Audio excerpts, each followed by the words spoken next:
अस्सलाम वालेकुम, this is Moeed Pirzada. जो लोग चस्का ले रहे हैं ट्विटर के ऊपर बहुत ज़्यादा और वीलॉग्स में, वो तो खैर यही कह रहे हैं कि शहबाज शरीफ साहब जो हैं वो लंदन से इसलिए नहीं आ सके कि एयरपोर्ट पे उनको रोक दिया गया क्योंकि 30,000 पाउंड जमा नहीं करवाना चाह रहे थे। बड़ी बेइज्जती होगी पाकिस्तान की। ट्विटर भी इसी हवाले से भरा पड़ा है और वीलॉग स्पेस भी इसी हवाले से भरी पड़ी है।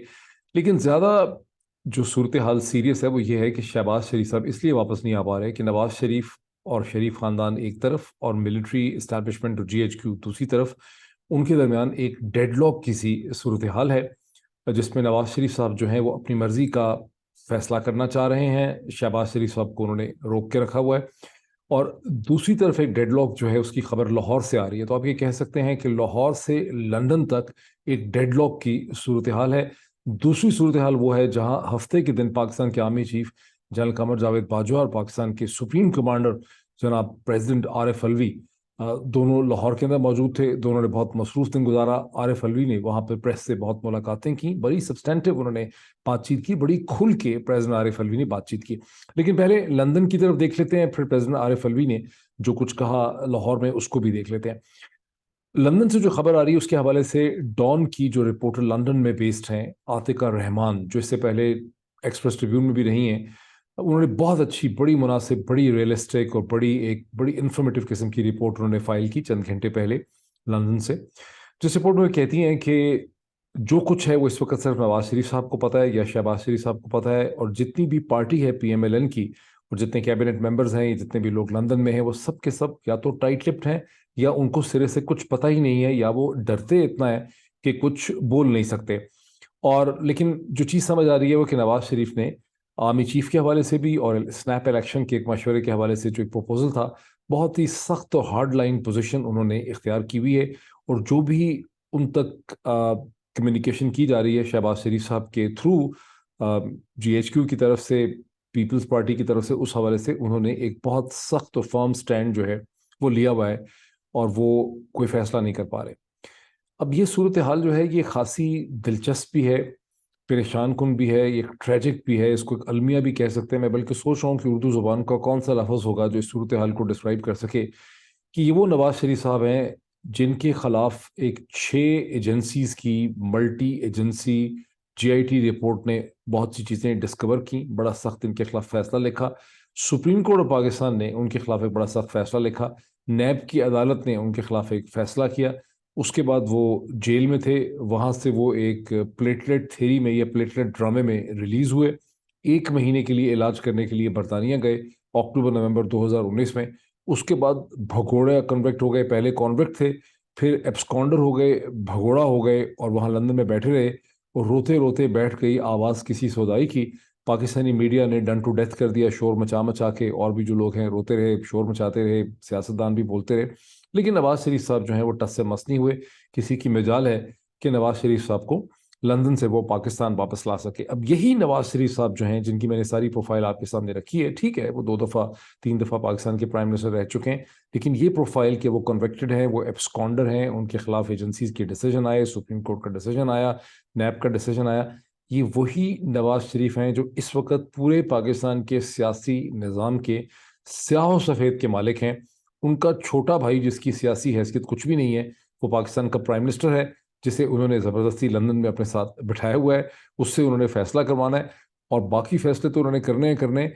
वो पाकिस्तान के नेक्स्ट आर्मी चीफ की जो सबसे इम्पोर्टेंट यानी अपॉइंटमेंट है, वो भी ये नवाज शरीफ साहब ने करनी। अब ये चीज़, यानी इसको बेशर्मी कहें, बेगैरती कहें पाकिस्तानी सिस्टम की, मॉरल डेथ कहें, इंटेलेक्चुअल बैंकरप्सी इसका नाम रखें, डेथ ऑफ अ स्टेट कहें, कुछ नहीं मुझे समझ आ रहा कि इसके लिए क्या नाम होगा। यानी खुल्लम खुल्ला आपके पाकिस्तान के तमाम अखबारात, ज़राए इब्लाग इसी चीज़ को डिस्कस कर रहे हैं कि नवाज शरीफ साहब ने पाकिस्तान के फ्यूचर आर्मी चीफ की अपॉइंटमेंट का, उसकी चुनाव का फैसला करना है। ये मैं नहीं कह रहा, ये डॉन अखबार जो पाकिस्तान का सबसे बड़ा अंग्रेजी का अखबार है, मोतबर अखबार है, रिस्पेक्टेड न्यूज़पेपर है, उसके अंदर भी यही डिस्कशन है, ट्रिब्यून में भी यही डिस्कशन है, टेलीविजन चैनल्स के ऊपर भी यही डिस्कशन है, और सोशल मीडिया पर भी डिस्कशन। ये नवाज शरीफ साहब पाकिस्तान की तारीख का सबसे इम्पोर्टेंट स्टेज का फैसला जो करने चले हैं। ये भी बताया जाता है कि उनके सामने एक स्नैप इलेक्शन का प्रपोजल भी रखा गया था कि अगर हम इलेक्शंस करवा दें जल्दी, जिसको उन्होंने फर्मली रिजेक्ट कर दिया। अब आर्मी चीफ की position according to the Dawn newspaper कहाँ फंसी भी, बाकी तो हम जाहिर है हम खुद स्पेकुलेशन नहीं कर सकते, लेकिन जो चीज़ छप गई है कम से कम वो तो हम डिस्क्राइब कर सकते हैं कि आर्मी चीफ की अपॉइंटमेंट, ये कहा यह जा रहा है कि नवाज शरीफ साहब जो हैं, पीएमएलएन के सोर्सेज ने डॉन को ये बताया कि नवाज शरीफ साहब जो हैं वो फेवर करते हैं कि सीनियर मोस्ट आर्मी के जनरल की अपॉइंटमेंट होनी चाहिए। अब तो बड़ा अच्छा लगता है कि भाई बड़े मेरिट पे फैसला करने लगे हैं कि सीनियर मोस्ट आर्मी ऑफिसर जो हैं, सीनियर मोस्ट जनरल जो हैं, उनकी होनी चाहिए अपॉइंटमेंट। लेकिन उसके साथ ही डॉन ने लिखा है कि दर हकीकत इसका मतलब यह है कि वो जनरल आसिम मुनीर साहब की अपॉइंटमेंट को फेवर कर रहे हैं और उनको वो सीनियर मोस्ट समझते हैं। और टेक्निकली तो बात सही है कि इस वक्त जनरल आसिम मुनीर ही सबसे सीनियर हैं इन टर्म्स ऑफ सीनियरिटी।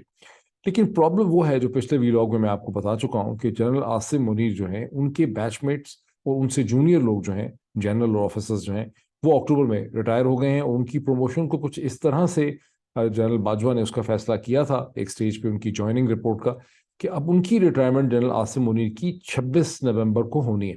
यानी जनरल बाजवा जो इस वक्त इनकम्बेंट हैं अकॉर्डिंग टू डॉन न्यूज़पेपर, उनकी अपनी रिटायरमेंट से, उनके चले जाने से 3 दिन पहले जनरल आसिम मुनीर जो हैं उन्होंने रिटायर होना है। ताहम अखबार का ये कहना है कि अगर प्राइम मिनिस्टर ये चाहें लीगली एंड टेक्निकली स्पीकिंग, तो प्राइम मिनिस्टर जो किसी भी 3 स्टार जनरल को प्रमोट करके 4 स्टार जनरल बना सकते हैं 26 नवंबर से पहले। और अगर उनको 4 स्टार जनरल बनाएंगे तो फिर उनकी सर्विस और मुद्दत में 3 बरस का इजाफा हो सकता है और यूं उनको पाकिस्तान का आर्मी चीफ जो है वो लगाया जा सकता है। ये डिसीजन कंट्रोवर्शियल भी होगा, अनपॉपुलर भी होगा और परहैप्स ये पाकिस्तान आर्मी की विल जो कलेक्टिव इस वक्त है कि उसको रिफ्लेक्ट भी नहीं करेगा। यही एक प्रिंसिपल किस्म का डेडलॉक है कि जो कुछ नवाज शरीफ साहब करना चाह रहे हैं वो बाकी सारा सिस्टम गालिबन नहीं करना चाह रहा। तो ये एक किस्म का डेडलॉक है। दूसरी तरफ आ जाएं, चूंकि मेरा उन्वान ही यही है, deadlock from London to Lahore. President Arif Alvi जो है उन्होंने बड़ी खुल के मीडिया से बातचीत की है, वो भी सारी रिपोर्ट हो चुकी है।